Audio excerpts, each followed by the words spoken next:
You unlock this door with the key of imagination. Beyond it is another dimension. A dimension of sound. A dimension of sight. A dimension of mind.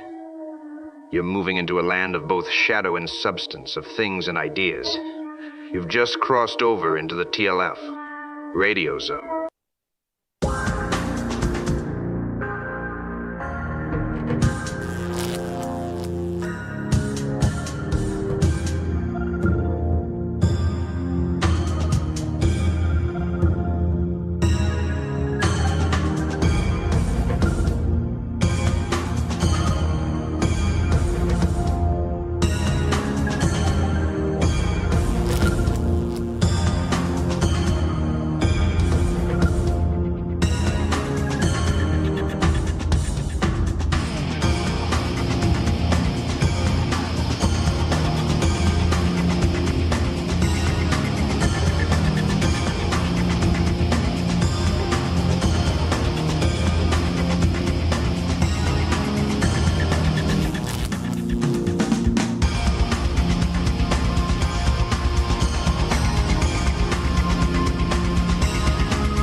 Good morning, wherever you may be around the globe, in the chat room, on another planet, or on the other side. This is The Last Frequency. I'm Mike Vara.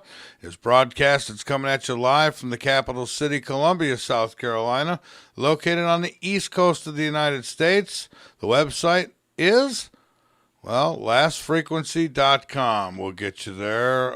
VARA Radio Network will get you there. MikeVara.com will get you there. Take your pick. And that's how you get there. When you do get there, there is a portal which you could get questions to myself or the guest. There's also, you can sign up for the newsletter. You can join the website.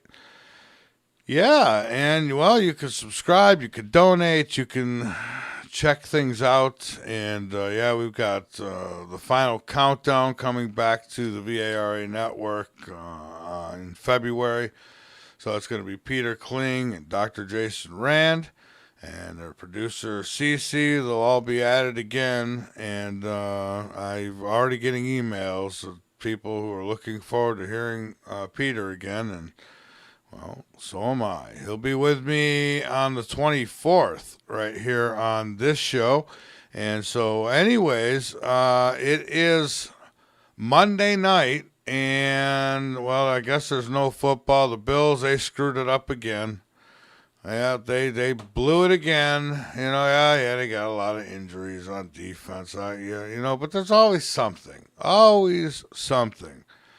Again, they should have won another wide right. Another kicker wide right. Scott Norwood's got to feel a little better today. 44-yarder, missed it. That's it. Now it's the Chiefs and the Ravens.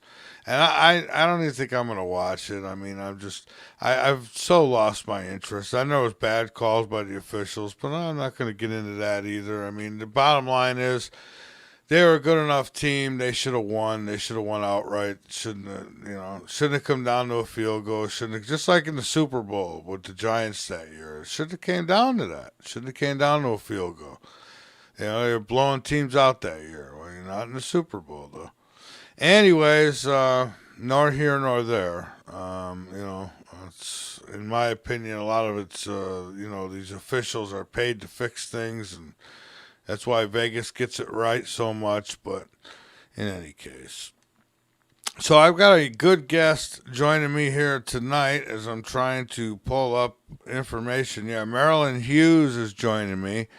Marilynn Hughes is, she's going to be, her website's www.outofbodytravel.org. So I'll give you a little idea of what we'll be talking about tonight. We will be talking about out-of-body travel. And so should be interesting. And then again, like I say, The 24th that's going to be Wednesday's show. Peter Kling will be with me, and we'll be talking about prophecy, the here and the now, and all that good stuff.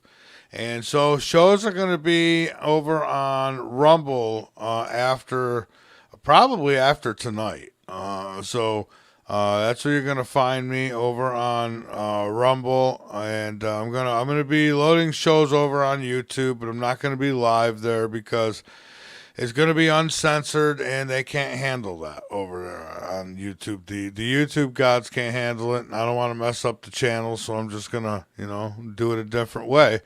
I tested out some other places, Facebook, X, which was Twitter, and Twitch, and some other ones, and I think right now Rumble looks like the best outlet, in my opinion. I mean, even Facebook, not all that, they censor too, so so that's what that is what I'm going to be doing, not probably, but I will be doing that.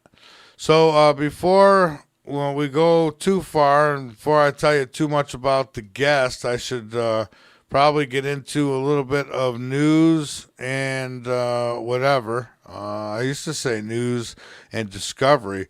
I can't even do news, could just do discovery when you're on YouTube, because if you get in any real news, then they don't like that. It's too bad it's like that. It used to be a good place. It used to be a place where you can freely speak and express yourself, and not no more, unless certain ways. But anyways, so space rock slammed into the moon. The explosion was seen from Japan, they say, from Japan. Let's see. So they say in Japan, they captured a meteor impact, hit the moon with multiple telescopes. The crater created from the impact is thought to be a dozen meters in diameter, according to Fuji. That is Dachi Fuji from a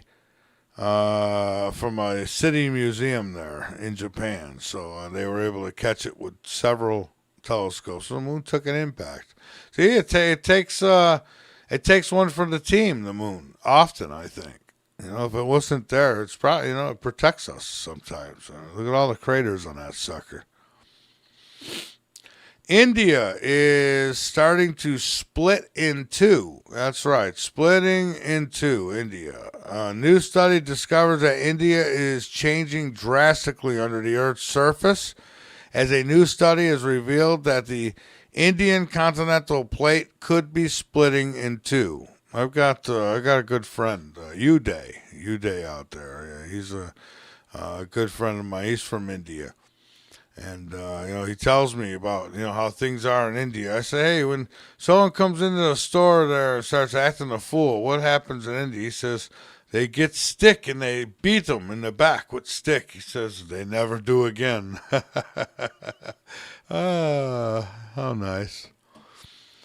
So, I guess while you might picture a tectonic plate breaking into two pieces and separating sideways, scientists are claiming that the change is happening horizontally and the plate is splitting into separate layers. There's been much debate amongst the scientific community about what could be behind the formation of this split, if you will. And a new theory was posted at the American. There we go. Let me blow that up a little.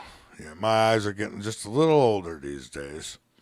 So I don't know, India. I remember not long ago seeing the big crack in the Safari Desert too, or it wasn't Africa. Yeah, it was in Africa. I think it was the Safari Desert, and a big crack going through it, like it was breaking apart too. So everyone kept saying, it's Planet X, it's Planet X, it's Planet X. Well, where is Planet X? I don't know. I had Marshall on recently. He said it's still out. Authorities in New Mexico are investigating after an explosive device was found Monday near a courthouse in Deming. The explosive device was found near Luna County Magistrate Court, according to the Deming Police Department. Police had added there was the possibility of a second device, and they had advised people to steer clear of the area. Deming is located in southern New Mexico, about 35 miles north of the U.S.-Mexico border. And so let the games begin. The borders have been open. Everything and its uncle has came, and now, it's going to get interesting. It is going to get very interesting. So let me tell you what's happening. So, all right. So Wednesday is the last frequency, and then I flip over into full time with the uncensored. And the reason I'm doing that is because I want to keep Last Frequency a family-type show in case I ever want to bring it back. And uncensored, it's already what it is. And so I'm going to, dress it up a little bit. And that's what we're going to go with. Because I want to be able to just let loose. I don't want to be censored and held back. I mean, I've been doing this for 16 years. I've bit my tongue many times through the years, only a few times that I've actually blown up and used the language. And then, there's uncensored. And it's not that I want to swear or I have to swear, but when I feel like I want to, I want to. When I want to talk about certain things like, rolling up your sleeve and all that stuff, I want to be able to talk about it. And some of these places you cannot do it. But on Rumble, I definitely can. So that's where it's going to take place. And if you like the show, then you'll be over there. If not, then you won't. And, good riddance to you, I say. So, anyway. So my guest coming up here next, Marilynn Hughes. And we're going to get into conversation about out-of-body travel. Also, as I said, Peter Kling and Dr. Rand are coming back. And so website's getting flipped over into more of a network website. We're going to try this one more time. And, and so that's where we're at. And Uncensored's going to be my new baby. And I'm kind of looking forward to it. I'm going to be off. After Wednesday, I'm going to be off until February 1st. So I'm going to be off because I've got to get everything in order, get everything, dot my I's, cross my T's, get some, figure out guest-wise and all that stuff. So I'm going to need a little time. I'm taking time off both jobs so that I can work here at the desk and get things done for the show. So that is the plan. All right. So with that, let me take a break. When we come back, I'll have guest Marilynn Hughes with me. You are listening and viewing The Last Frequency on the VARA network. We'll be back in just a few minutes. Don't go away. Remember, video, and when I get over to Rumble and doing full-time Rumble, I don't have to do this. But right now, I have to mute you.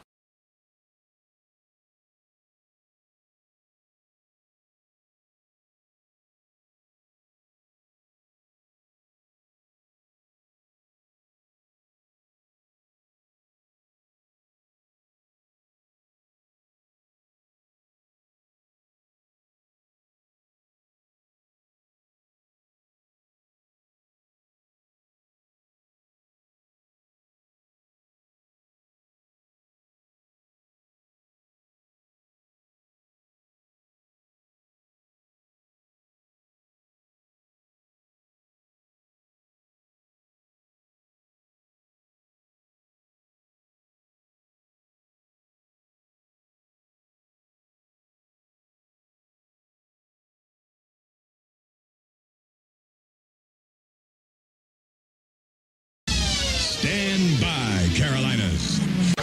Carolina Radio, Columbia. Excellent. Your talk station. Hey, frequencies of all walks of life. Keep up with all things TLF Radio by joining our mailing list.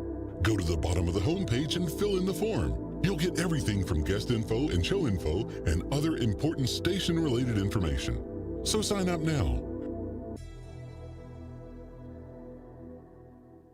You're listening to the VARA Network. Frequencies around the world. Listen up. The shop is here, and you can order TLF radio swag right now and show your friends and neighbors you're awake by wearing one of our many shirts. We have coffee mugs, clocks, so never miss your favorite shows, books, mouse pads. Just go to thelastfrequency.com and click the shop link. That's thelastfrequency.com and get to shopping. Crazy ass bumper stickers and more. What? You heard me. Crazy ass bumper stickers and more. What? Crazy ass bumper stickers and more. What? For all your bumper sticker needs, just click on the Crazy Ass Bumper Stickers banner located at the foot of my website, www.lastfrequency.com. That's Crazy Ass Bumper Stickers and more. You're making me crazy.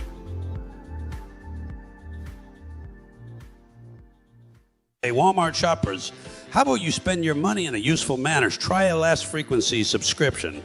It's pennies on the dollar.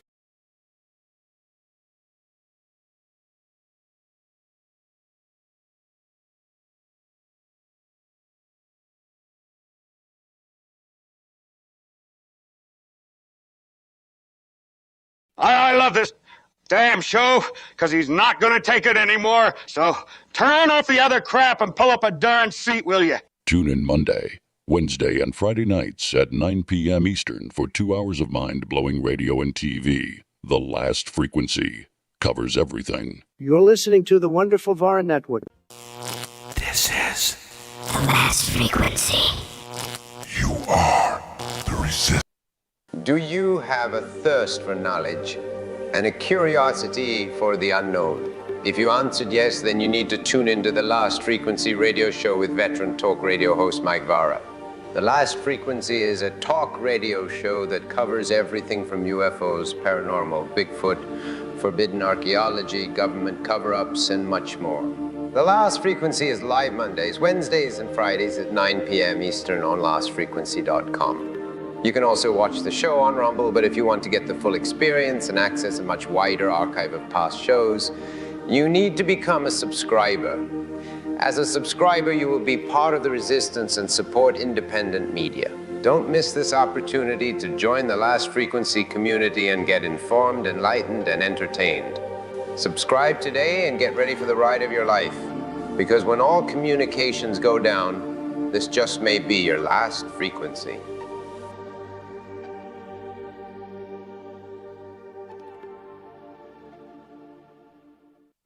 From the great Southeast, in the capital city, Columbia, South Carolina, you're listening to The Last Frequency with your host, Mike Vara. To get questions to Mike, just go to the portal page on the website or give a call at 803-369-3629. Now, here is Mike Vara.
You are listening and watching The Last Frequency. I am Mike Vara, and we are live on this Monday night. All right, so let me tell you a little bit about my guest, and then I will bring her on. I think I have her. Marilynn Hughes had a long-standing career in broadcasting as a news anchor, reporter, and producer. She has experienced, researched, written, and taught about out-of-body travel and mysticism since 1987. Has written more than 50 out-of-body travel books. Website, www.outofbodytravel.org. And, well, there's several books, and we'll talk to her about all that in just a moment. So let's see here. No. Gotta hit the right one. There we go. All right. So do I have my guest on the line? Yes, I think we do. All right. Well, Marilynn, hello. How are you? I'm good. How are you? I am doing just fine. It's wonderful to have you back on the show. So how's everything going now, 2024? Is it kicking off okay for you, or? Yeah, everything's great. It's great to talk to you again. How are you doing? I am doing just fine. I mean, things could always be worse, right? I mean, so right? Yeah. So I'm just gonna say, hey, I'm better off than I can be. So. Well, that's true for all of us, I guess. Yeah, indeed. So, listen, thank you so much for taking time out to be here. I'm looking forward to talking with you. I guess tell me, how do you go from broadcasting, news anchor, reporter, to interest in out-of-body travel and mysticism? Well, it kind of came upon me because I started having these out-of-body experiences and kind of ended up reporting on the mystical realms instead of the physical material realm instead.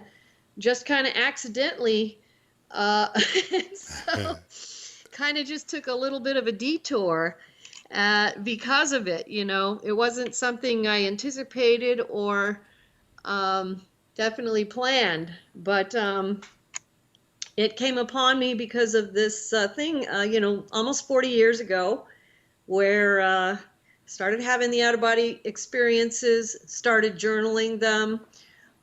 Paid attention to what was happening with them, and began writing the books and seeing all of these patterns and things that were forming into this very interesting sequence of events that has kind of led to this very intricate work that I've done, which is laid out this path of purification that I've talked about all these years, that out-of-body travel seems to take us down and lead the soul into. And so when you say out-of-body travel, are you talking about just an out-of-body experience, or is this like a remote viewing kind of thing? There's a difference there, isn't there? Yeah, remote viewing is it's actually a different modality. I literally wrote a little booklet. It's right behind me, so let me just grab it and I can give you the name of the book. I wrote a book that I put out a year or two ago called Out-of-Body Travel, Astral Travel, and Remote Viewing, where I actually laid out very specifically the differences for people if they're interested, and showed why they're so different.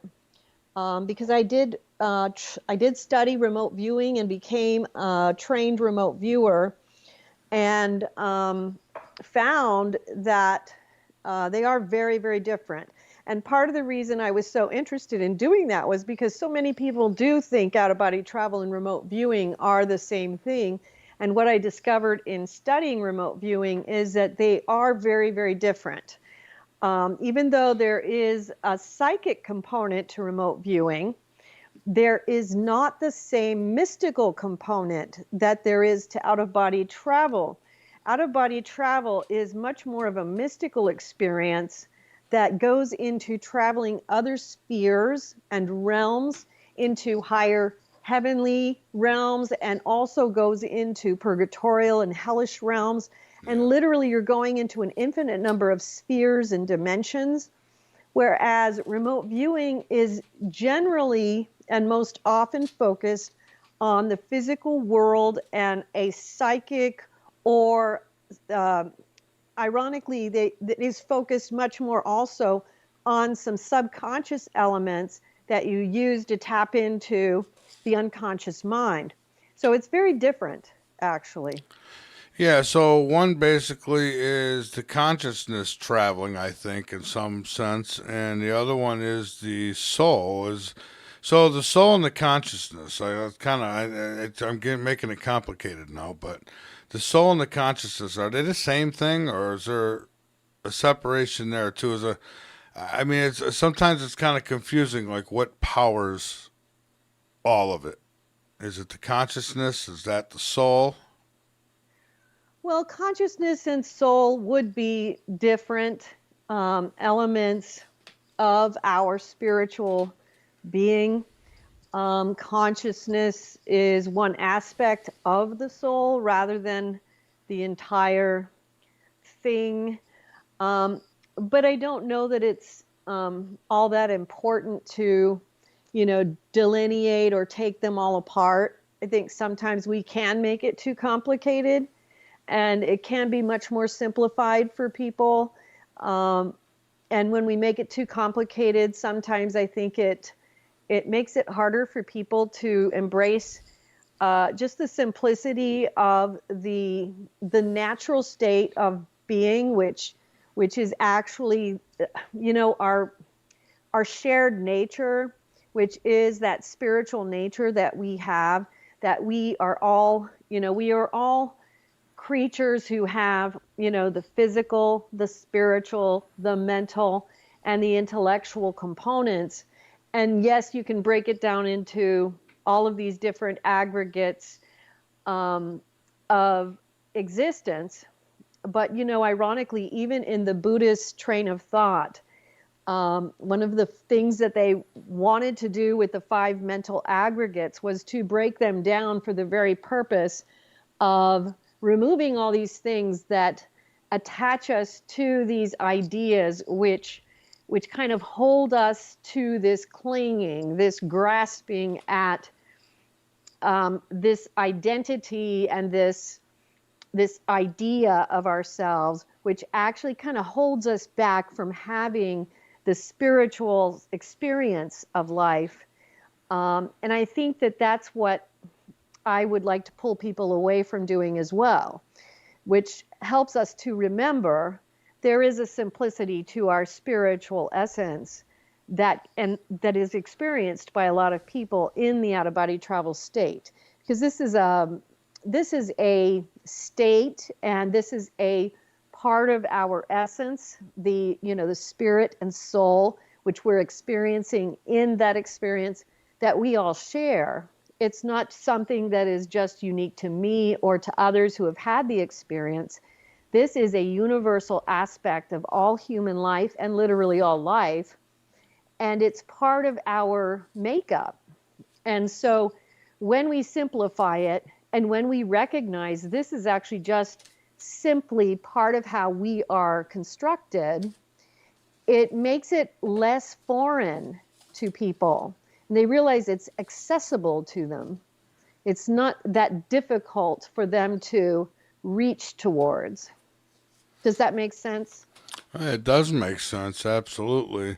And so I guess I've told this story a million times. I hate to bore my listeners with it again, so I'll be really quick. But, my father, when he was passing away, and I find it amazing, and that's why I bring it up so much, but he claimed that there was a spirit meeting him in the middle of the night.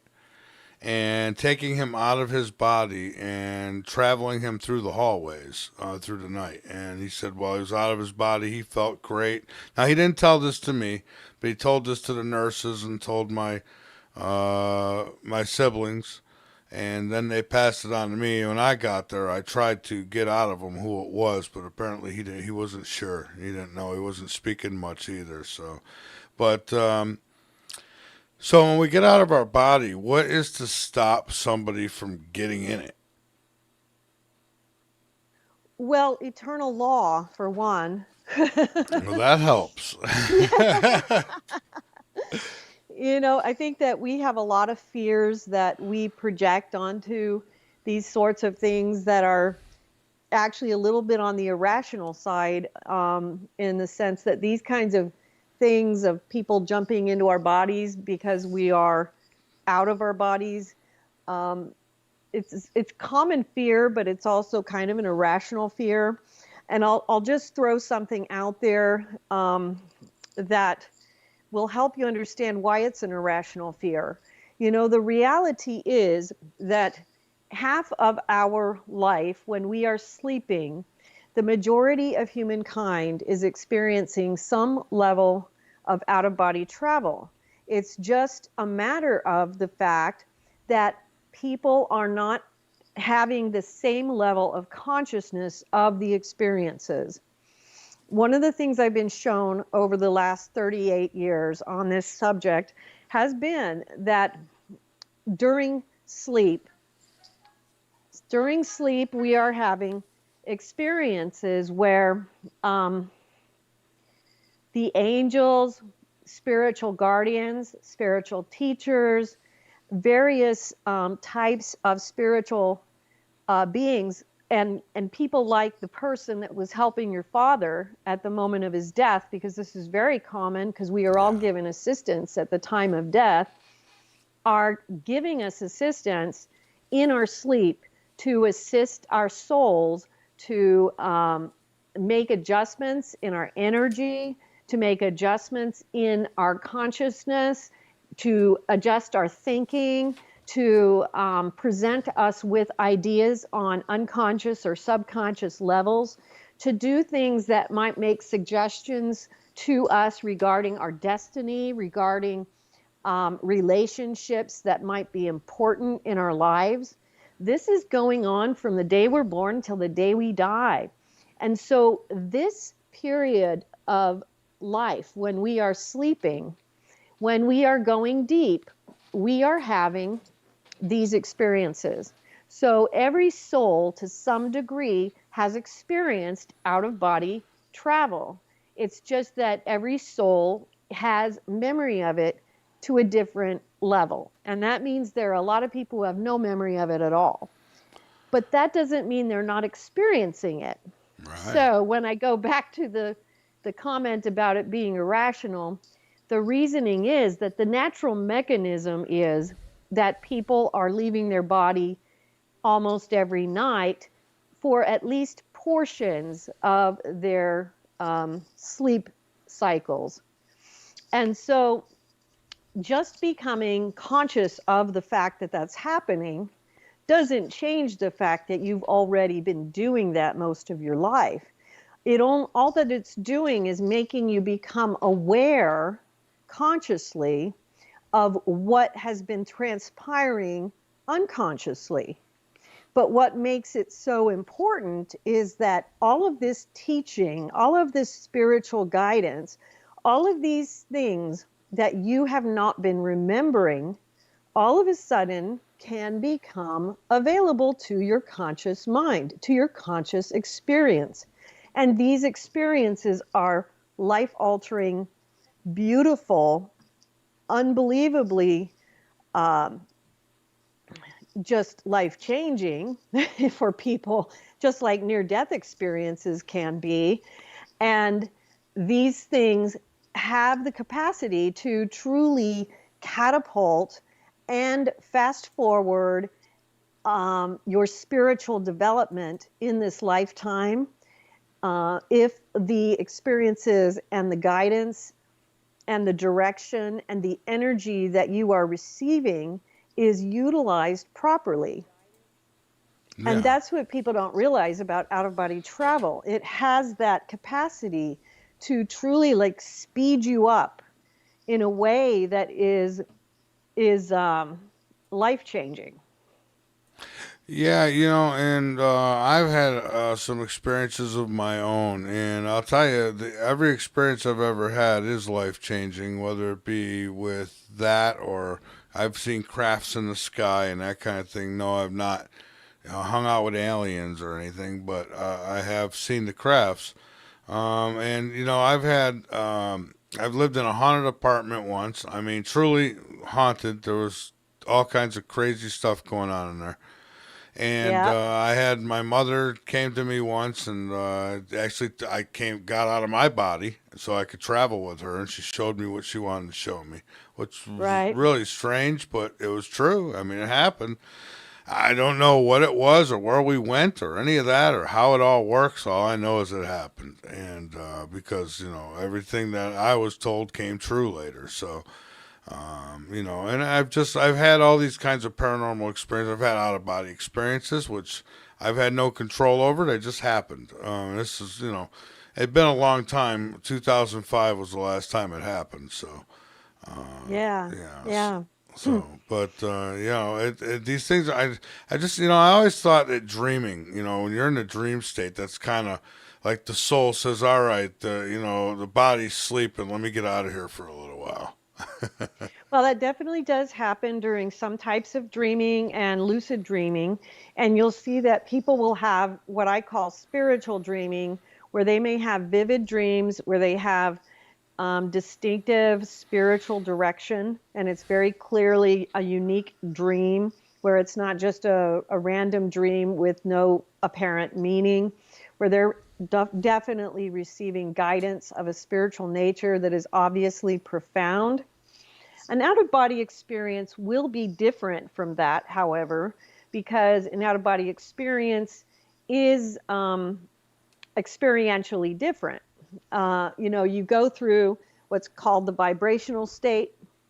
You're going to go into usually the astral plane to start with, where you're going to hear the sounds of the loud sounds of the jet engines. Some people feel like being electrocuted, but it's actually just that switching off into the spiritual realm, switching out of the physical body into the spiritual realm.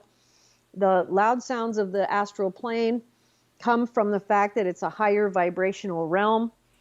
You're going to hear a lot of voices, and that's the sounds of the thoughts of humanity.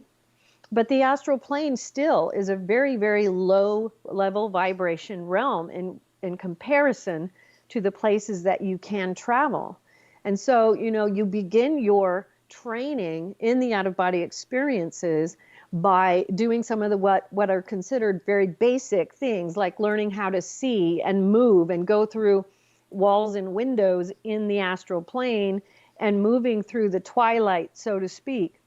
But then you're going to quickly want to move to traveling through portals and corridors into higher spheres, into different types of realms where creation resides, into past lives, going into past lives, forward into future lives, moving into parallel realities.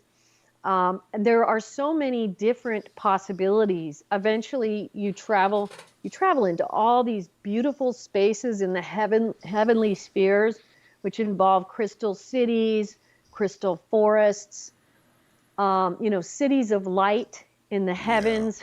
The mysteries of all the religions can be laid out before you over time.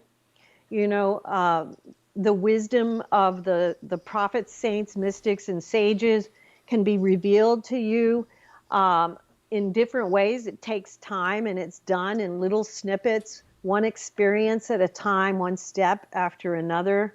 You see these beautiful, beautiful things, and you experience these unbelievably beautiful vistas in the majestic galactic heavens.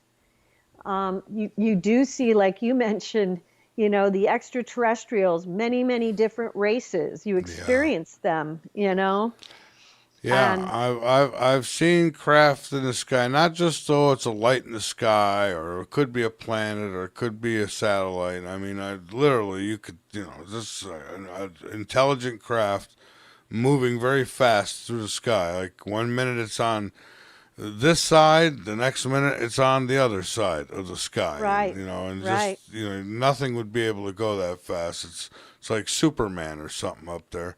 But yeah, I've seen them. I've seen several in my life, and it's weird because there's people who've never seen one, and I don't know why that is. Maybe they don't look up enough. But have you ever seen anything like that yourself? Oh, many, many times. Ooh. Yes. And many different races, So I've seen the Pleiadians, a lot of the Pleiadians who come in these amazing craft. Some of them come in the saucer-shaped craft, which are silver with the metallics, and underneath they have the blue spherical orb underneath. Yeah. But they also come with the motherships, and the motherships are huge and almost kind of like those big moving ships that have that rumbling, that's like this earth-shattering rumbling as they come. It's like a vibration that moves the earth. I've seen the Blessed Mother come out of one of the Pleiadian ships as the Lady in Light, wearing robes of white and purple with a crown of gold on her head. I didn't know who she was at first, and then I realized that this beautiful Lady in Light from the Pleiades was the Blessed Mother. And that's when I realized, my goodness, she was from the Pleiades. Yeah, well, and I've always thought when you get into biblical characters, even Jesus and such, and I know a lot of people feel differently, but I felt like he's always been some kind of extraterrestrial, because it's said that he says his kingdom is not of this world, right? Well, then what world is it of? So I don't know. It's just all the things he was able to do. It seemed like he had technology, and of course, primitive people wouldn't understand it, And then there's the the light that followed Moses and all that stuff. I don't know. When you start thinking about all these things, it just starts to make a little sense that there was some technology involved there. Well, yeah, and there is a lot of interesting things in the in the annals of ufology about all those things, So I had been shown that both Jesus and Mary had some origins in the Pleiades, and I'd been taken to the Alpha Centauri, which is a very psychic race. And so they took me there so that they could try to teach me some of their ways in terms of developing my gifts in that area, which, I am not a psychic, but they took me there to kind of show me how because they speak to one another entirely telepathically. That's how they communicate with one another. And then I've seen so many, and it's hard to just remember them all in the right. See, and that would make sense too. That the telepath, a lot of people who I've spoke to claim to have been abducted, claim that and this is how my mother actually spoke to me when we were together out of body or whatever. She was telepathic. And I think the reason extraterrestrials do that, I think because then you don't, no specific language, like you just know what they're saying. It's yes. Yeah. Yes. That's a universal language. Absolutely. Yeah. Yes. And that goes to the other universal language, which is the universal language of vibration and frequency. And also, which is another thing that is known to many of the world religions, which is the universal language of light and sound, which is another thing you experience in the out-of-body travel state, and which is utilized when you are out of body to help a soul to transcend to higher and higher levels of knowledge. It's always vibration, frequency, light, and sound. And that's how we actually become more able to understand higher levels of wisdom and knowledge. It's not information, it's it's frequency, it's vibration. And so there's this constant process of vibrational raisings and these frequency shifts that we are undergoing to make it possible for us to travel to higher spheres and also for us to understand better the things that we are being shown as we go to these other places that are just beautiful, but also contain within them hidden mysteries, which we wouldn't necessarily understand without the continuing vibrational thrusts that are given to us as we continue to try to move higher and higher in understanding. Yeah. Now, do we come back? Do we, when we do check out of this hotel Earth, do we come back? Do we check back in at some point? Yeah, reincarnation definitely occurs, and that's part of the reason we'll go back and remember some of our past lifetimes. We'll go through what I call the time tunnels and go into some of our previous existences. And part of the reason for that is so that we will start seeing what the patterns of habitual behavior might be in our past lifetimes and how we might be bringing that forward into the present. And by doing this, you get a chance to see, well, how did I handle this same scenario in these different lifetimes and what didn't work? And then you're able to see, well, okay, well, these things I did were not the solution. And so here I am again. And so I can check these off my list as these were not the things that actually gave me the final resolution. And the goal that I'm seeking is to kind of graduate from this mortal academy into immortality.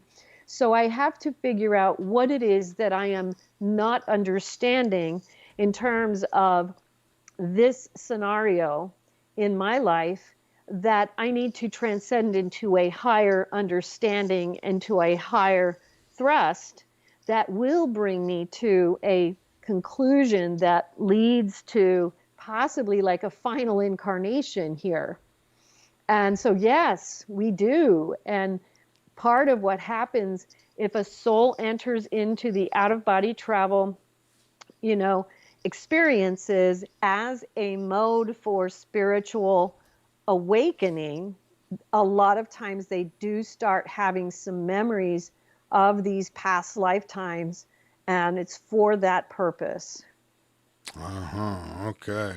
I wonder how many times we may have to come back. Some say that there's a time when we don't. What kind of irritates me is that you live your life, you trip, you fall, you stumble, you do all that stuff throughout your youth.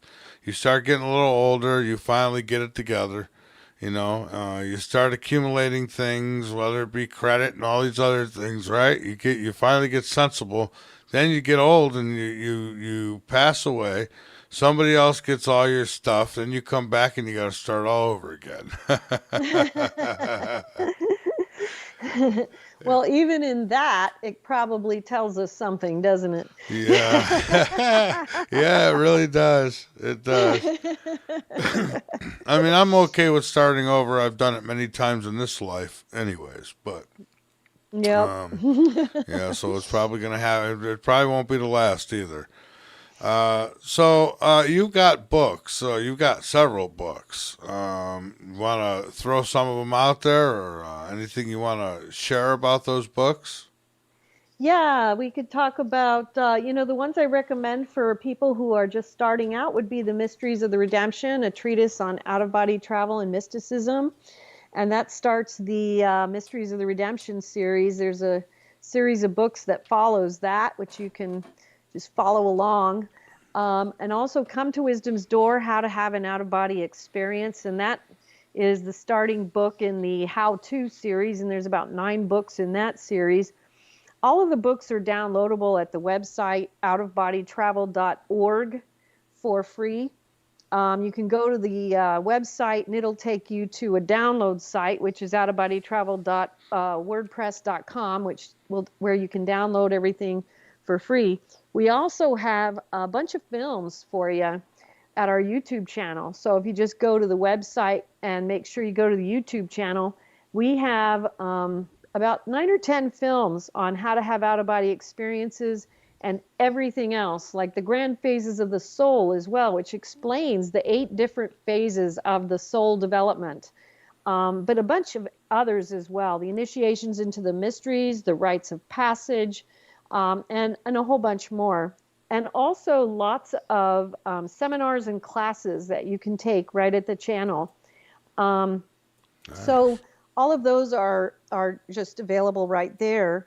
And, there's about 110 books for you to take a look at, including a bunch of books that I also put out on out-of-body travel and world religions, which is interesting, I think, and very helpful for people to see that out-of-body travel has been around since the beginning of time. And one of the things that I was led to do in my experiences was to gather the ancient sacred texts from the prophets, saints, mystics, and sages in all the world religions and create this stairway to heaven, so to speak. And this was something that I was shown several times in some beautiful out-of-body experiences where I was shown these beautiful ancient sacred texts that were left behind by these great masters from all around the world in every tradition, culture, and faith. And these last words that they had left behind before they left this world for the very last time, because they had figured it out. They had finished here. They were done.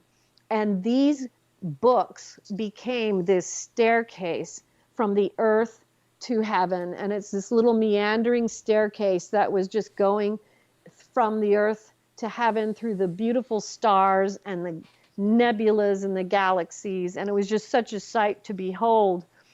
And one of our films is called The Stairway from Earth to Heaven, which discusses this whole thing because it's such an important concept, which is remembering that these words that were left behind by those great masters who actually left behind their final words when they figured it out. We have this gold here that still remains that we can glean from. And so a lot of the books that I wrote that were regarding in the world religions, and it's also scattered throughout my out-of-body travel books, are these words of the great masters that they left behind before leaving here, that gives us fuel for our journey and gives us guidance as to what do we need to do to get to the final juncture, the final path for us to finish here and get past mortality and enter into immortality. And, as Paramahamsa Yogananda always talked about, go from the mortal planets to the astral planets when we leave this life, instead of continuing to karmically circle and just do this over and over and over again.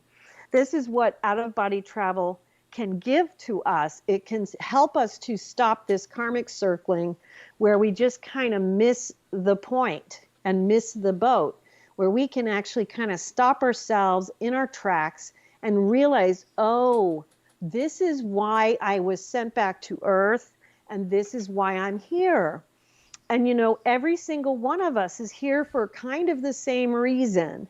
Because if we are incarnate here, we incarnated here because we have purification to undergo.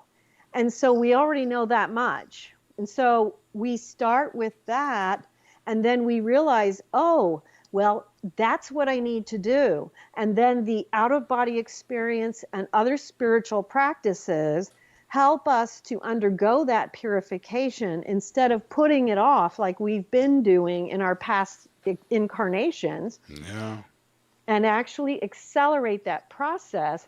Because what's funny, Mike, is that so everybody who writes to me or talks to me about the whole reincarnation thing, they all say the same thing. They say, well, I don't want to reincarnate again. And, neither do I. I mean, we all feel the same way, right? Yeah, I don't either, but I don't, I'd rather just stay as I am for a while. I mean, I'm not bored of being me yet. So, I could probably do a good 3, 4, 500 years. That'd be okay. Because in 100, even if you live 100 years, it's not a lot of time when you think about technology and the way things change. It's just, can you imagine what it's going to be like if we survive and we're still here? What it'll be like, say, 200 years from now? I mean, I bet there'll probably be robots doing everything. Self-driving cars will be delivering pizza and stuff like that. You'll be coming out, punching a code in the trunk of the car, and the door will open, and you'll get your pizzas. And I mean, just everything's going to change so much. I just heard that Sam's Club is going to start, and some of the Sam's Clubs are using technology now. There's like these railings that when you're leaving the store, you'll go through them. And they quickly scan everything you have, everything in your cart, your bags, whatever it is. It scans everything, and if you've missed anything, it will alert somebody at the door, that you missed an item. I mean, it won't be long. You're not going to be, not only you're not going to be able to steal, I don't think you're going to be going into stores to be able to steal. I think it's going to be maybe robotic deliveries, or you're going to be pulling up and robots are going to be bringing them out to you, or something of it. I think things are about to drastically change because of technology and AI especially. Well, that may be the case, but, just a few nights ago, I had a most beautiful experience with the Lord, and I was taken into this beautiful levitation before this wonderful, amazing crucifix, and I fell prostrate before it. And as I did so, I was levitated about 10 or 15 feet high up in the air in the out-of-body travel state, and was allowed to experience an ecstasy with the Lord for about 30 minutes. And I don't know, Mike, I'm taking that. Yeah? Okay. I don't care about the robots at Sam's Club. I'm going there. Well, hey, you get a taste of something good, then you know what you want. And I wouldn't mind if I get into my like 80 years old, and I mean my body's getting useless anyways, maybe. So why not just become some kind of cyborg, and I could just sit here and do my show for eternity? No, I wouldn't want that either. Anyways, listen, I got a break coming up here, so let's take that, and then we'll come back and we'll talk some more. I've got some listener questions I'll throw at you as well, so hang on with me. Folks, you are listening and viewing The Last Frequency on the VARA network. My guest is Marilynn Hughes. We're talking about out-of-body travel.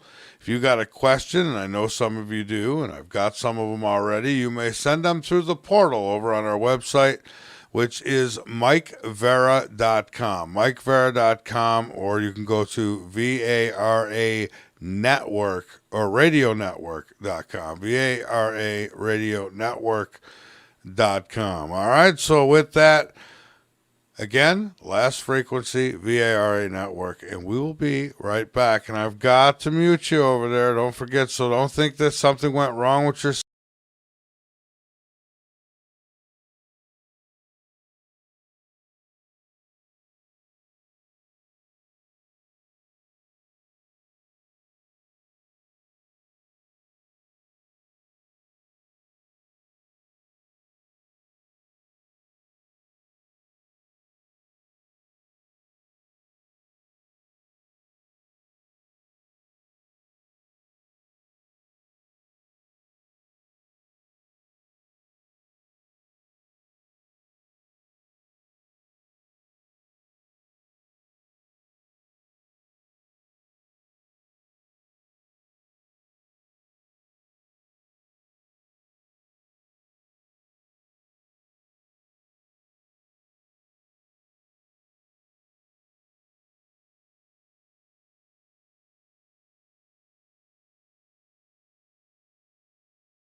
Number one means you're always on top. Your number one radio.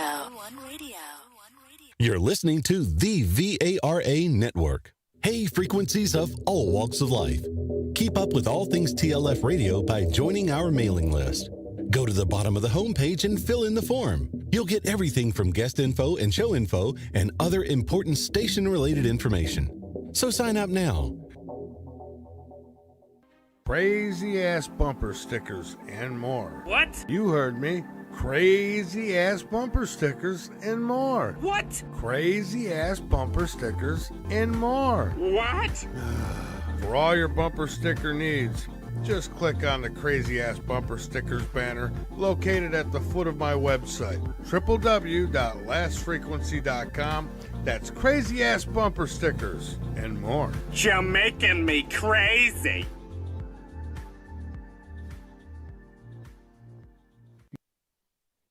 You're listening to The Last Frequency with Mike Vara. Do you want to hear the truth about the far out, the out of the box, and the things that go bump in the night? Do you want to explore the mysteries of time and space, conspiracies and politics, and everything else that the mainstream media won't tell you? Then tune in to The Last Frequency Radio, the show that covers it all with host Mike Vara. He will take you on a journey of discovery and enlightenment and challenge your assumptions and beliefs. Whether it's UFOs, paranormal, Bigfoot, forbidden archaeology, or government cover-ups, he will bring you the facts and the opinions that matter. The Last Frequency Radio is live weeknights at 9 p.m. Eastern on lastfrequency.com.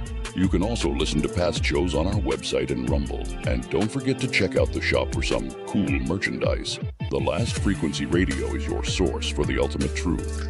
When all communications go down, this just may be your last frequency.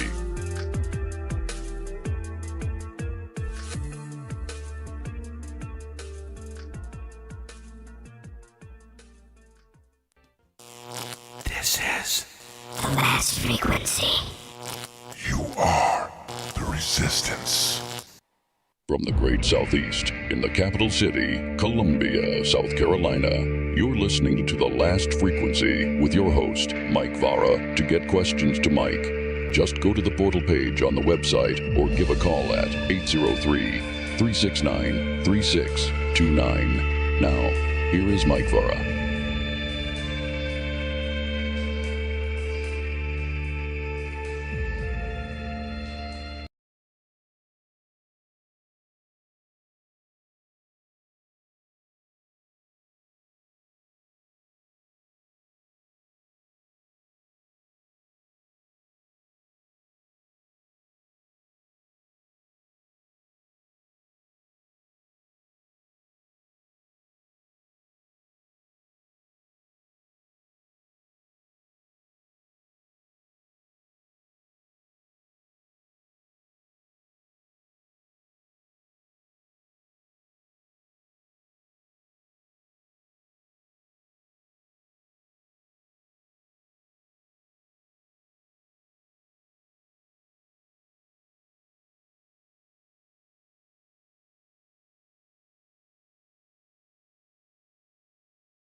Having it, but it is there, and there's not too much I can do about it, except for just keep going on and trying to get to the truth, as I've tried to do for many years right here with these radio shows and talking to great guests like Marilynn Hughes. And, you know, I'm convinced. I mean, I have no doubt that there's something. I just not sure exactly what it is. And yeah, I know there's a lot of advice on, you could have faith in this and that and the other thing, and I do in some sense, and I've experienced stuff. I just still don't know what it's all about. I still say we need to do away with the funerals. They say remember the happy times. Well, I would if you didn't make me remember that. Anyways, let's get back to it.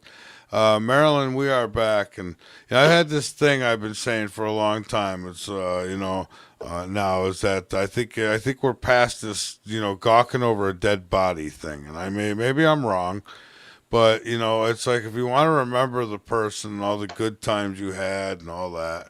It's hard to remember all that without remembering that person laying in their casket, Like when I think of my mom, I think of all great things, sure, but I always get a flash of that funeral, too. And I don't know, it's just maybe it's time to just play videos and all that good stuff and, leave the body for the earth.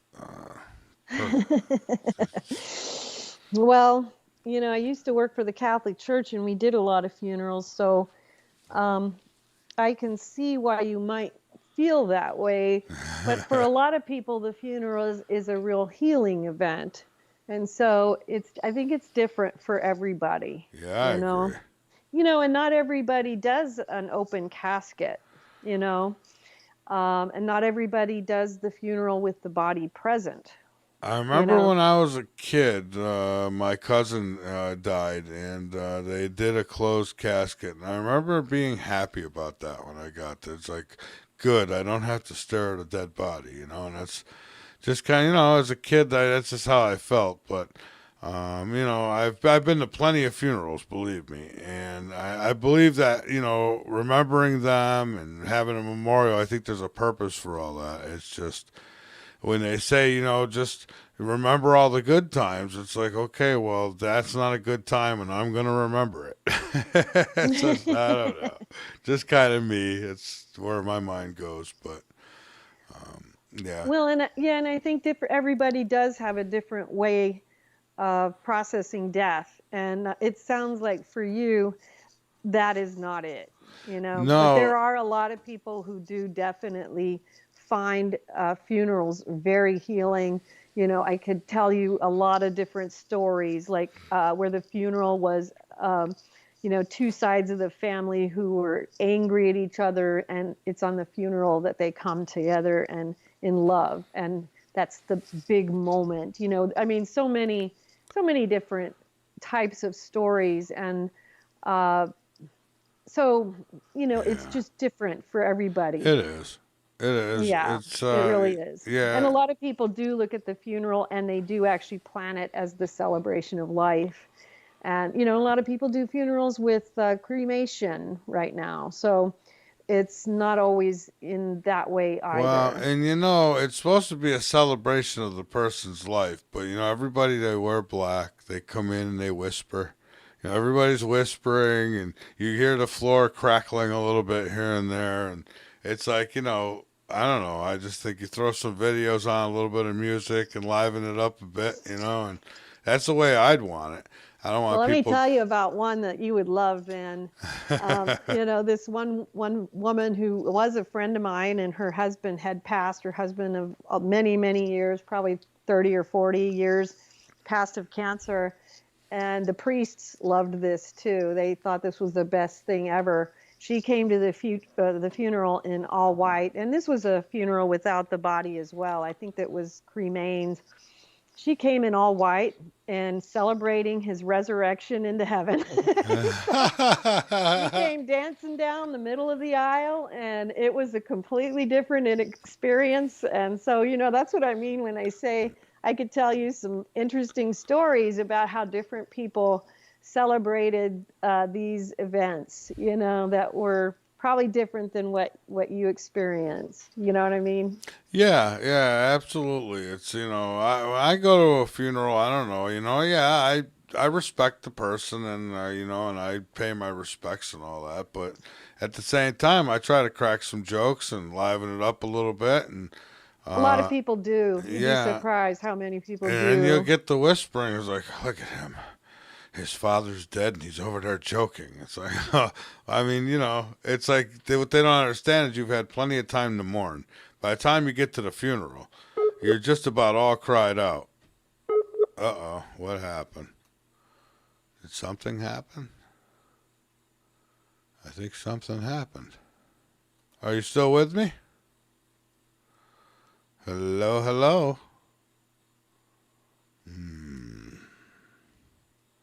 I see her on here. It still shows she's with me, but I don't hear her. I didn't do anything. No, we're good. Hello, hello. I'll tell you what, let me hang up and call you back. Okay. Oh, there you are. I hear you now. You can hear me now? I Okay, hear you great. now. Yep, the Verizon guys have caught up with us. Yeah. So yeah, I don't know. That's just my kind of thing on funerals. That's like some churches. You can go to some churches and it's pretty, cut and dry. Sit down, stand, kneel, sing a few songs, and then you go to other churches, and it's like they're having a good old time in there. It depends what you like. There's a little bit of something for everybody, I guess. Right? That's true. And there's also, to be fair with all that, there's a reason for all of that, all of that's going on. There's a liturgy involved, so different, I wrote some books on that stuff too, for anyone who's interested. Yeah. Oh. I have some books on, in the overview series, I have quite a few books on some of the Catholic issues, some of the Catholic doctrinal things, but also a book on Protestant reforms, which goes into a lot of the different teachings of the different denominations and what they believe and what's different about them, what each one believes that's different from the other. Because I found that to be a fascinating subject myself as to, so what was the point that they turned away from, why did they break off? Because I think that at the time that I wrote that book, there were well over 30 or 40,000 different denominations. There's probably more now. Ooh. Yeah, and so I was like, well, this is interesting. Let's see if we can actually just point out what are the points of difference between these denominations. What was the reason for the branching off? And, kind of lay it out. And that's what I did with Protestant reforms. So anyone who's interested in that can check that out. Well, that's a lot of roads to heaven, if you will. I always say, different religions, they're different, but I think in the end, they're all trying to get you to the same place, just about. I mean, some are a little more irate than others, but yeah, they're all trying to go to the same place, like having a few domains, and they're all pointing towards the same website, Well, and the stories behind it all are fascinating. So it's a really interesting salvation history story. Right, and you go back to like the biblical times, I suppose, and I don't know if there wasn't no solid religion of any kind, right? It was just Jesus' messages, apparently. And well, it all began with the Catholic Church, the Roman Catholic Church, in right after 33 A.D., and that was that's what we started with, and it was the Roman Catholics, and then the Orthodox branched off in around 1034, and then you had the Anglicanization with King Henry VIII when he broke away because he wanted to. He wanted a divorce, and the Catholic Church wouldn't give him one. And so that's where we got the Anglican Church, which is the Church of England.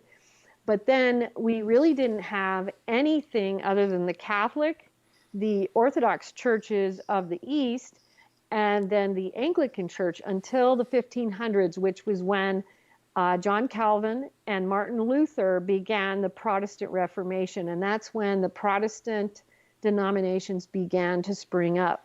So basically then what's happened is when somebody didn't get what they wanted from one religion, they would create another one that did allow that? Well, there were disputes over matters of doctrine. Yeah. So, like for instance, and what's interesting, see, is in the beginning we had the reason why there were these different. Started out with, so you had 12 apostles who were sent to 12 different parts of the world, and so each of those 12 apostles went to like Egypt, to India, to Armenia, to all these things. And so if you travel back, Jerusalem, that was where St. James was, that's where the first 12 liturgies were written. And those liturgies are all similar, but slightly different. And so that's where you have the Coptic liturgy of the Egyptians. You have the Armenian liturgy of the Armenians. But what are these liturgies? And what are these Orthodox liturgies? These are the liturgies created by each of the apostles. So these were all different apostles that had traveled to different parts of the world. And so these are just variations on those liturgies. And then they became the Roman Catholic and then the Orthodox. And the Orthodoxy broke away from the Roman Catholic over a disagreement in the role of, or the literally the definition of, or the belief in the divinity versus the humanity of Christ.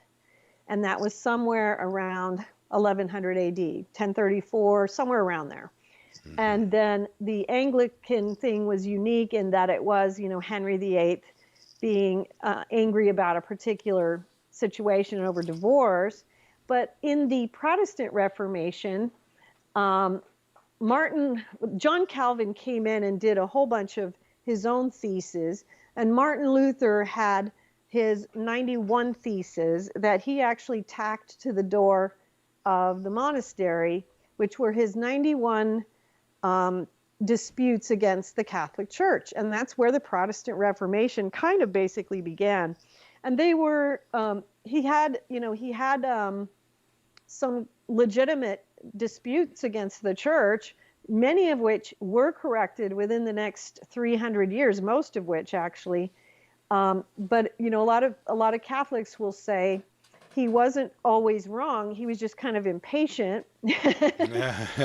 And but this is where the Protestant Reformation began, and so people would have these disputes. So they started with Lutheranism and Calvinism.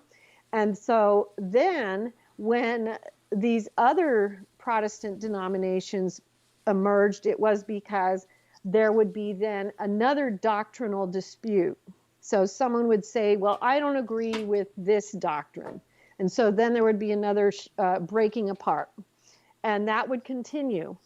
And so in Protestant reforms, I went through and followed that, that little family tree of the breaking apart of those reforms to literally find out when and what were the disputes over of all these different branches of the tree. Because I found that fascinating. Yeah, well, it is fascinating. And, and then you got some religions that are, self-created, which I won't mention any, I guess. I don't want to, but, there's some that, they kind of make up the rules as they go along, I think. Well, that can happen in pretty much any religion, I guess, and it can happen in, we have to all be careful in all spiritual paths that we are very aware of allowing the movement of the Holy Spirit to run freely, and that we don't, stop it, that we're some, careful. They have the multiple wives and things like that. And I mean, listen, I love women, but I mean, why would you want more than one wife? Why would a wife want more than one husband? I mean, isn't one enough, but. Well, there you've opened another can of worms there, Mike. Yes, I have, and that's what I do. I open can of worms. But yeah. So I don't know. I could probably explain to you the theology behind that one too. So, like, you're probably talking about the Mormons. Is that what you're thinking? I'm kind of knocking on their door. Yes. Okay, so where that began was, so when the Mormons were coming over west from North Carolina in the early 1800s, they started around 1840-ish. They were moving over towards Utah. And, they started in Missouri because they kind of got chased out of Missouri because they, weren't wanted there. And they were dying in droves. The conditions were horrible as they moved westward. And literally, if you look at the historical records of the Mormons as they crossed, you could not look backwards or forwards without seeing headstones and graves along the way of children, women, husbands, fathers, men. And what ended up happening was there were so many women and children who were widowed and left without fathers and husbands to take care of them, that the Mormons made a decision that they would allow the men to take on responsibility for more of the wives in the tradition of the Old Testament patriarchs, because they had so many women who needed to be taken care of. And as they got out to Utah, they continued the tradition. And in their thinking and in their theology, they took it back to, the Old Testament patriarchs all the way back to Abraham, and the idea of the multiple wives, and that's what was done in the Old Testament, so that's what we should do. But it started with the fact that so many of the men died, and there were so many fatherless children and widows. So that's where it started. Oh, okay. And then, there was the issue, there were other issues, which I won't, go into a whole bunch of detail with. It's not that there weren't issues, or, we could go into plenty of, misuses of that. Because it happens. Yeah, so there were misuses of that, and which happens with all these things. But that was the origin of where it started. And so it came from a good spirit, but yes, it was misused, and I mean, I personally don't care what people do, as long as they're not hurting other people. I mean, it's not like I have anything against it. They can have 20 wives if that's what they're happy with. I mean, go for it. But it's just, I don't know. It's like I think people should do what they feel is right for them, and I mean, to a degree. I mean, now that gets taken advantage of as well. But so, how about we hit a few listener questions here? So, that'd be great. Yeah. All right. So the first one here is, and hello to you too, Karen. What are some of the potential causes of OBEs? Is there something that causes it, or is it something, I mean, some people control it, right? Very few people actually control it a lot. Some people claim that they're able to instigate them, and you can instigate them to a certain degree. I would definitely say that I never recommend that you try to control it, and I'll tell you why really quick. And then I'll go back to her question, which is the reason I don't think you should try to control it is because if you try to control it, you're going to limit the experience. And the reality is that God is much more aware of what you need to do and see than you are. And if you try to control it, you are literally going to limit yourself to what you already know and what you don't know. And so if you don't try to control it and you allow God to lead it, you are going to travel to places much grander and much greater, and you're going to see and learn and experience things to a much greater degree. You're going to actually progress much faster and do much better because God knows these things and you don't. And we have a tendency, we're going to just push and limit ourselves by what we already know. So we have a tendency to think we need to control it. If we control it, we're limiting ourselves to what we know, and we don't know enough. But anyway, going back to what causes it, it's the natural mechanism of our existence. The natural mechanism, if you can look at life and our existence, as a circle, almost like the earth. If you look at life as a circle, and your waking life is the bottom part of the circle, that's your waking life when you're physically awake. And when you're asleep, it's the topmost part of the circle. That's the time that you are being educated in the mystical spheres by God and by his angels. And parts of that time, you are experiencing just normal dream sleep and things like that. But there are times when you are receiving assistance and guidance and intervention from higher forces, angels, and spiritual teachers, and other things of that nature. Yeah.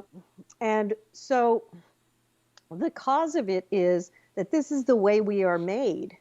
The cause of it becoming conscious is a soul becoming hungry for God, or hungry and seeking to know these things.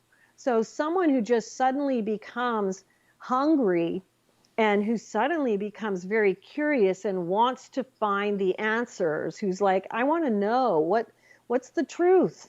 Why am I here? And suddenly just starts seeking left and right. You know, it goes back to the old Taoist story where the Taoist master takes his disciple and puts his head under the water. And he says, when he comes back up and he's gasping for air, and he says, when you want God the way you just wanted air, that's when you'll find him. That's when people have the experiences, when they are wanting it like that. That's like a Mr. Miyagi kind of thing, you know. Yes, Stick your head under the water. It's like, that's a good explanation, though. I like that. That'll get the message across real quick. Yep, it will. Yeah. So another question. She extends on her question. What does an OBE feel like, and what happens physically during an OBE? Well, what is unique about the out-of-body experience is that it happens spiritually, and so that's why it feels very different. What happens is suddenly you are plunged into such a deep level of consciousness that all of a sudden you are feeling this vibration that is earth-shattering. It's almost like, you can't explain it, but let's say it's almost like it feels like an earthquake has come over your body or all around you, but it's so much more than an earthquake. You know what I mean? Yeah. And then it's like, for me, it was almost like the sounds were like jet engines right next to my ears. And that's the sounds of the astral plane.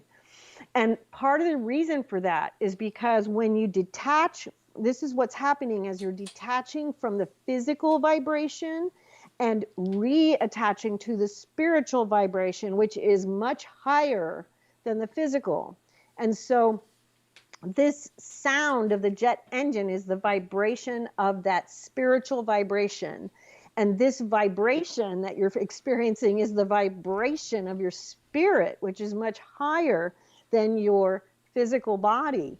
And so all of a sudden you're just thrust into this extremely powerful and potent vibration. And then for me, I was like, wow, what's going on? And I lifted my arm. And this is my first experience like 40 years ago. And since that time, it is expanded, but I'm just telling you what happens initially. My arm lifts up, but my physical arm didn't move. A lighted arm with my hand came up out of my body. And I immediately realized something was going on. And then, I rolled out of my body, bounced off the floor, and realized I was bouncing around the room. And then what ends up happening next, and I'm kind of bringing some experiences together to explain this, you enter into this unconditional love of God, which descends upon you like a cyclone of unbelievable proportion.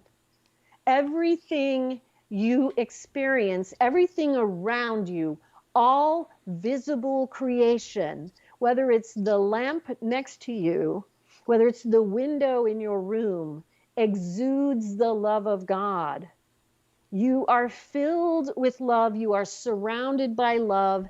Everything is emanating the vibration of God's love. And it is so beyond any kind of love that you can know or understand or have previously known or understood on earth, because it is not an earthly love. It is beyond what we know as love here. And you are overwhelmed by it, because all of a sudden you understand that you are so deeply loved, and that all of us are so deeply loved by God that it is incomprehensible. But along with this, the mysteries of God will also descend into you. And so for this time that you are out of your body, all of a sudden, all the mysteries that you always wondered about, all the things that you question, all of a sudden you understand it all. It all makes sense. Everything is known to you in that moment. When you return to your body, it will be withdrawn again. But for that time, it all makes sense. Those mysteries of God just fall into you, and you feel such peace, because it's kind of like all of a sudden you're like, wow, I understand. Yes, look how it all fits together, and it all works perfectly. It's all so good. And everything vibrates around you. The particles in the air are like little sparklers, on July 4th, except everything in the air is the sparklers. You know what I mean? It's just so vibrant. And then, as you know, as you leave the astral plane, because you're going to start going through these different portals and corridors, which take you to these higher realms. You go to these higher spheres where the colors are so vibrant and alive. They are colors that you cannot describe here, because we don't have them here. They're so amazingly beautiful. Just to peer upon them makes you feel a joy that you cannot express. That is how one of the crafts that I seen in the sky was. It was energy. It looked like energy. It had beautiful, beautiful fluorescent type color coming off of it. And but the thing is, it withstood the light within itself. It didn't, like, if I didn't look up, it was very bright. But had I not looked up, I would have never seen it. The light didn't shine down. It stood within itself. And they were the most brilliant shades of, I don't know, orangish, and then there was a whitish color too, and they were just brilliant. Like, I mean, I've never seen them in that way. It's just, I can't explain it. It's it was something beyond what we see, beyond our spectrum, right? Yeah, you're not finding the colors on a Sharpie or spray paint can, these were just brilliant. Yeah, I totally understand and get what you're saying. Yeah. So I think there's a connection there somewhere with the spirit world, even this so-called extraterrestrial type travel, because you got extra ETs that can go through walls. They could beam people up and take them through, like, out of their house without putting a hole in the damn structure. They could make them what do you call it? Like particles and just like energy, and they could go right through stuff. Telepathic communications and all these. There's a lot of similarities. It's just really interesting. I don't know. And a lot of the extraterrestrials are interdimensional beings, and so they aren't necessarily physical. And that would make sense. They do move interdimensionally, and that's why we see them there. So, so much. Yeah. I don't think all our flesh. Matter of fact, they could be sending AIs, because when it comes down to it, when we start want to really travel through space, it's going to be AI robot type things. we're never going to, I don't think we'll be able to make it. Not right away anyways. So, you know, I think some are robotic, some are, you know, some of these crafts we see in the sky could simply be drones, like things like what we send to Mars, you know, or maybe it's just a little spy deal to, you know, check out the atmosphere and do these things. I don't know, but there's a lot of mysteries out there, and one question to God, just one question, boy, I don't know. I guess, again, it would have to be just why. I mean, one of the other things that gets me is, you know, we're one of those species, maybe some say the only species that knows we're going to die. It's like, that almost seems like a curse. And in a sense, it's not, though. It motivates you, should motivate you to, you know, enjoy it while you got it. But I mean, to know that we're going to die and then not know what comes after it's almost like I don't know, kind of a bad joke. Yeah, but another question here. This one comes from, it just says North Carolina. So what is vertical perception, and how does it relate to OBEs? I'm not sure what they mean by that. I don't either.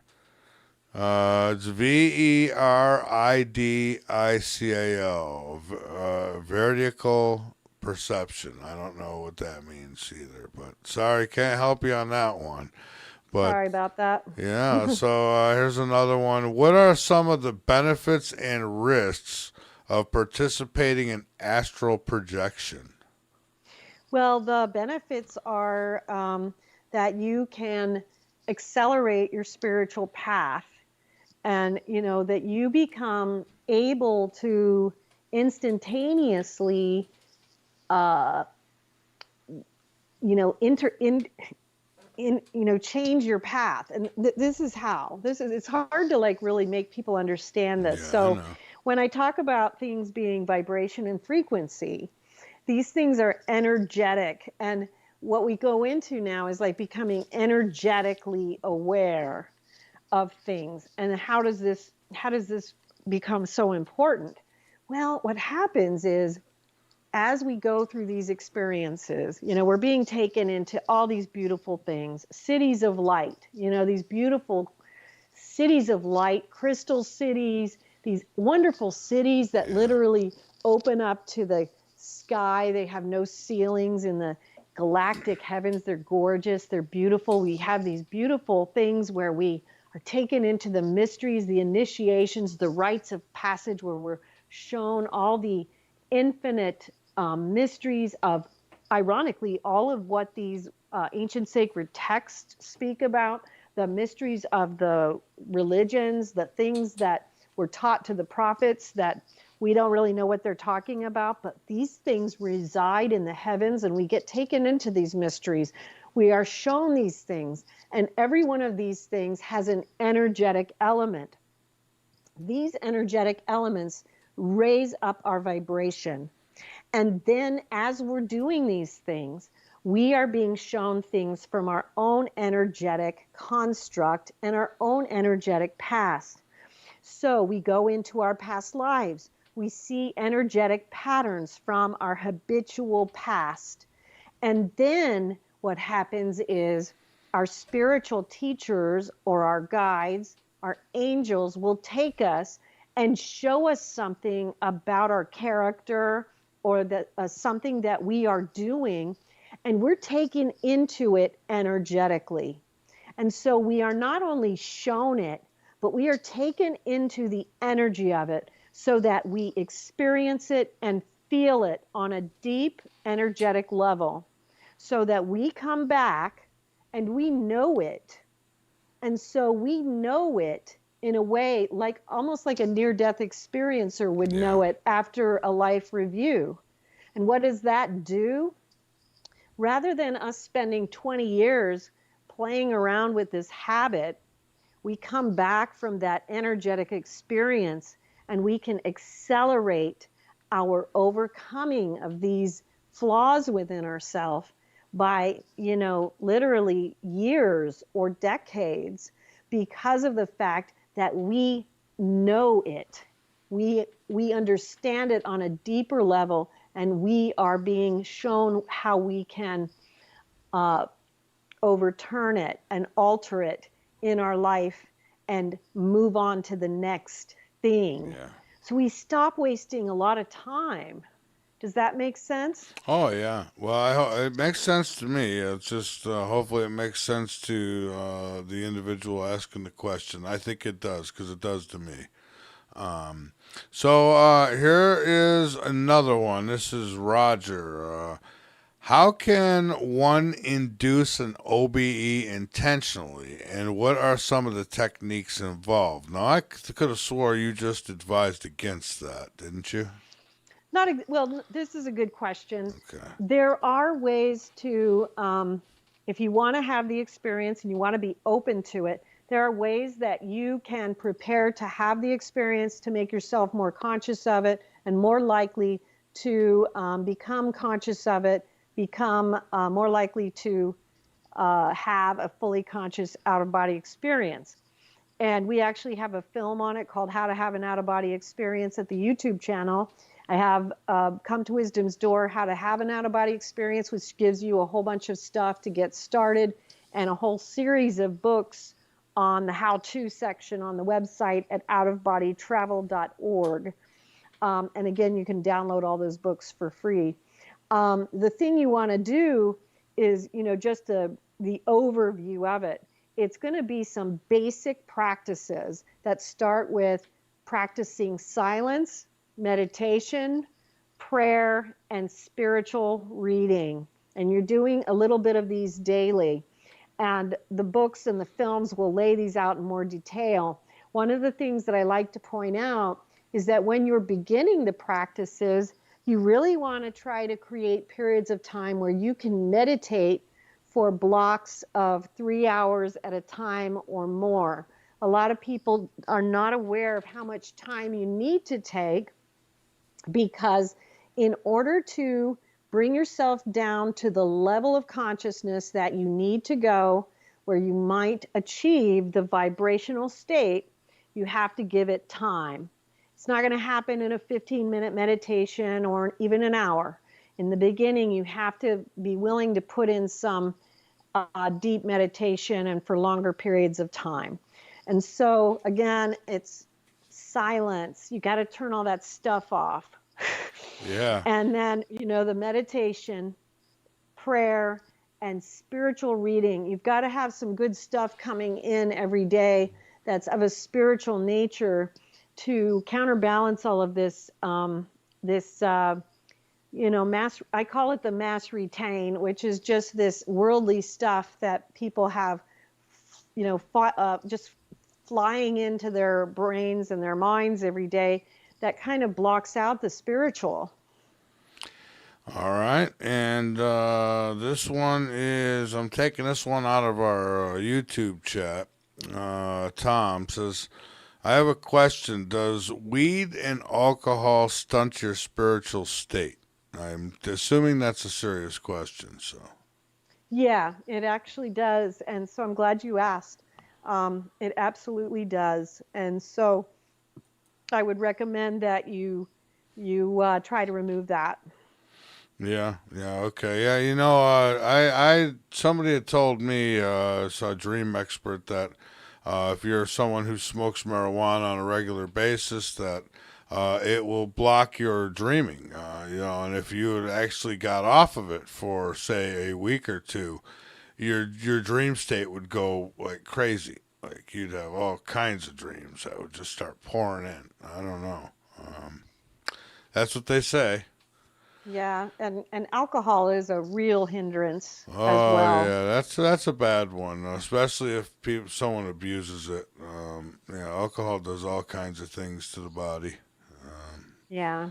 And, and to many other things in your life sometimes. But,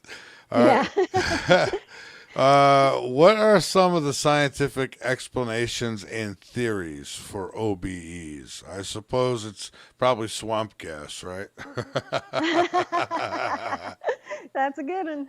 I'm probably not the person to answer that. I know that there are quite a few resources out there that you can look into for what a lot of people are saying scientifically about it. I'm a mystic, so I focus on that. Okay. I know that there's a lot of, there's all the brain research and people have their different theories, but I think that they can speak for themselves probably better than I can. Yes, and Tom says it was a serious question. I didn't doubt that it was. If I thought it wasn't, I would have never asked it. So, but I was curious myself. I think it's a good question. It was a good question.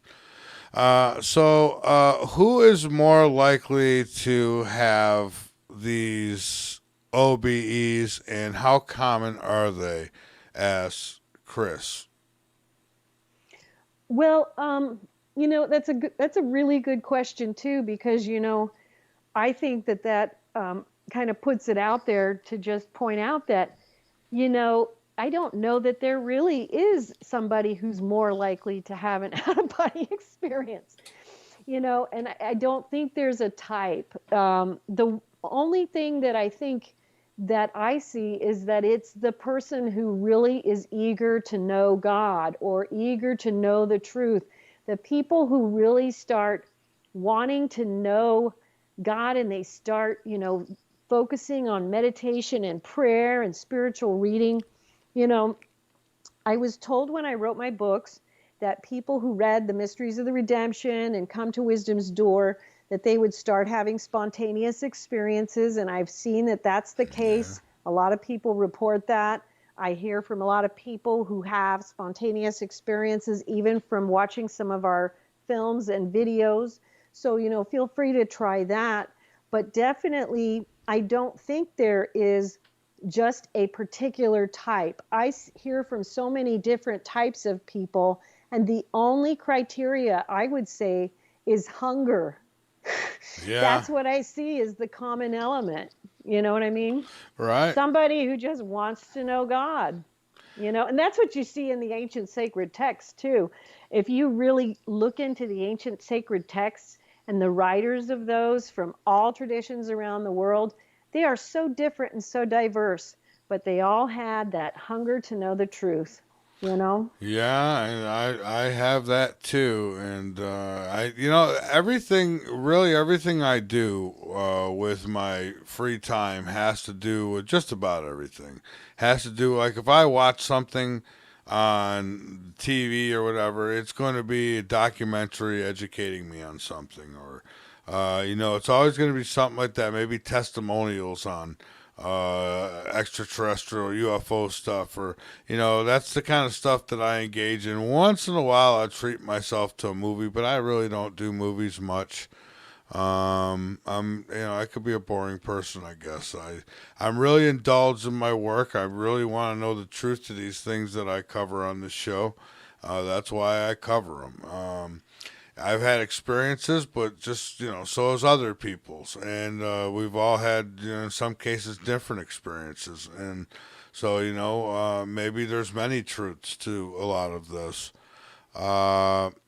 Well, I think there's always going to be, too, what we find, and what I've definitely experienced definitely tells me that we will only know a small portion of the truth. And literally, when we all cross over, we're going to find that there is so much more to know. What St. Paul said, what eye has not seen nor ear has heard, what God has prepared for those who love him. That is the truth, for sure. There is so much more, even than what I've seen after all these years. That's one thing I know. And I guess I just want people to understand, there is nothing to disqualify anybody. A willing heart, a willing spirit, God loves that. And he reaches back. Anybody who reaches towards him, he reaches back. I've seen this in this beautiful experiences that I've had. One of the ministries that I've had in the mystical experiences that I've had was that I was called to work with souls in the purgatorial and the hellish realms as well. And without going into a great deal of detail, since I know we're running out of time, I just wanted to share that one of the things I saw repeatedly was that the moment a soul reaches out and calls for help, it's instant that help is sent. And I was just amazed by this. And you see this as well in the thousands of near-death experiences that we listen to and hear about, that the minute a soul calls for help, it's sent. And that, to me, is the most important thing that people should remember from all of these experiences that people have shared, and definitely from mine too, that the minute you reach out, help is sent. Whether you're aware of it or not, doesn't matter. Help has been sent. So just keep reaching. It's, it's available to you. It may not, manifest immediately. You may not be aware of it immediately, but do not doubt that you have been heard. Yeah. And David, he's in our Discord chat. He wants to know, how does someone get a hold of you or in touch with you if they... You can email me at Marilynn Hughes at outofbodytravel.org, and that's 2 N's, and my email address is at the website outofbodytravel.org. Please feel free to use that, or use I think there's a contact form there, and that's, you can do that, or you can also contact me through any of my social networks as well. But definitely, my email address is the easiest way to get through, so just email me. Okay, that works. I do my best, folks, trying to watch all these different places that questions come in. It's not easy. I'm going to give you one more, and then I want to give you the floor. It's, I think, a decent question, so I want to throw it at you. How can one verify or validate the accuracy of the information obtained during an OBE? Well, it depends. I think it's a good question. It depends on what it is they're trying to validate. Yeah. I mean, it's hard to understand without being able to kind of dialogue with the person who's asking the question. Some people focus on, like, okay, I want to, I want to go out of my body and I want to go fly somewhere and see if the card that someone's holding in their hand in another house is the card that I see. So I don't know if they're talking about this type of validation or not, or if they're talking about another kind of validation. Well, I think I can help them with that, because in my case, when my mom came to me and she gave me information about myself that was supposed to be coming, validation for me was that what she told me happened.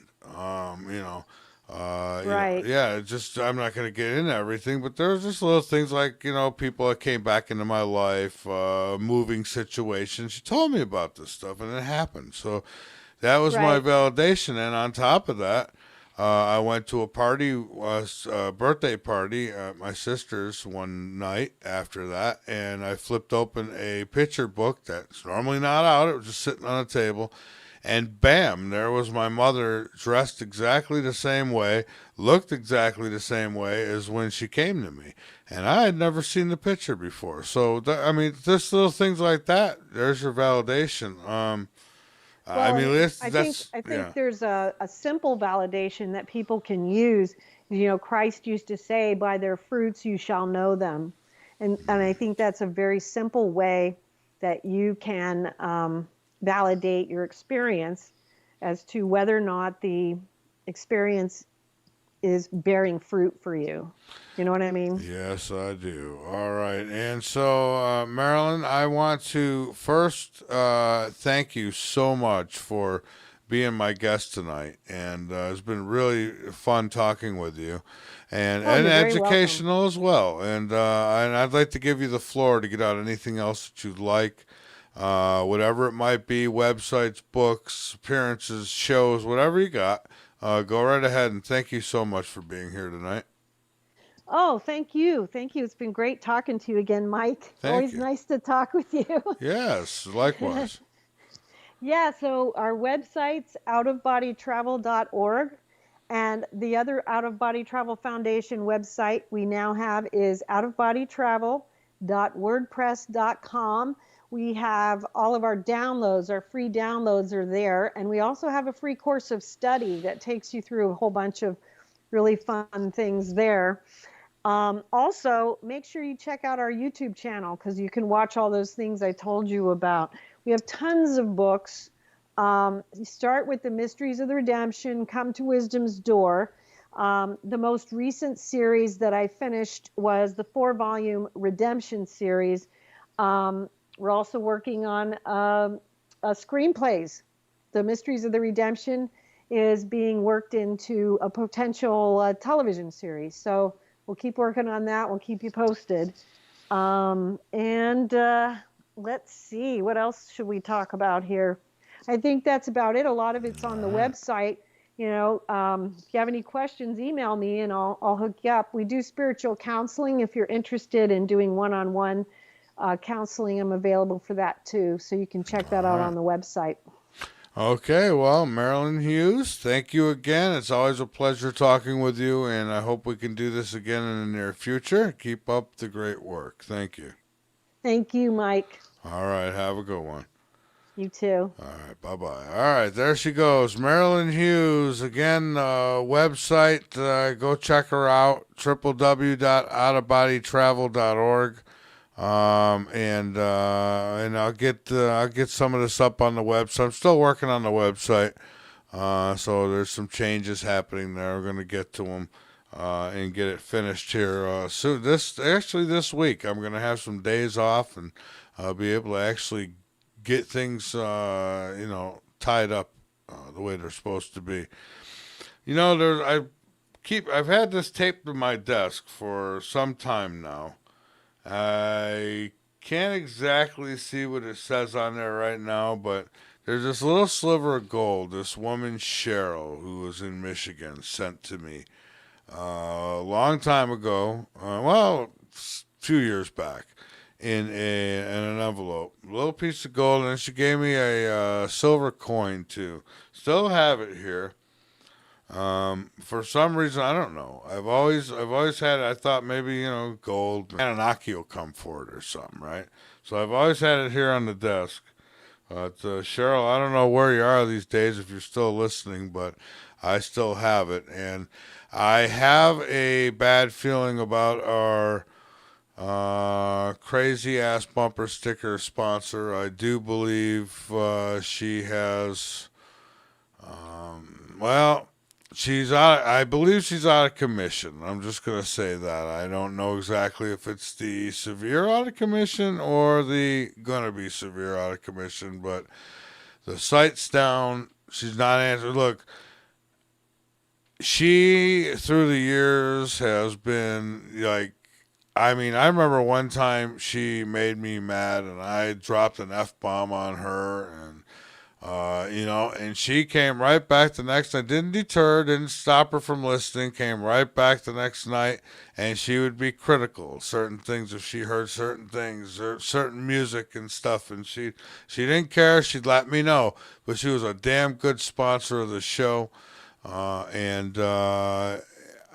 don't know how to confirm, although just to say that I know she loved what she did, and I know she loved this show, and she's no longer, I can't get a hold of her no more, so I think I'm going to say it, I think she's gone to the great beyond, and if she has, Kathy, blessings to you and may your family, and we're going to miss you. So with that, folks, I ask that you keep your eyes posted to the sky because you never know what you might see, and keep your ears posted to this broadcast because you never know what you might learn.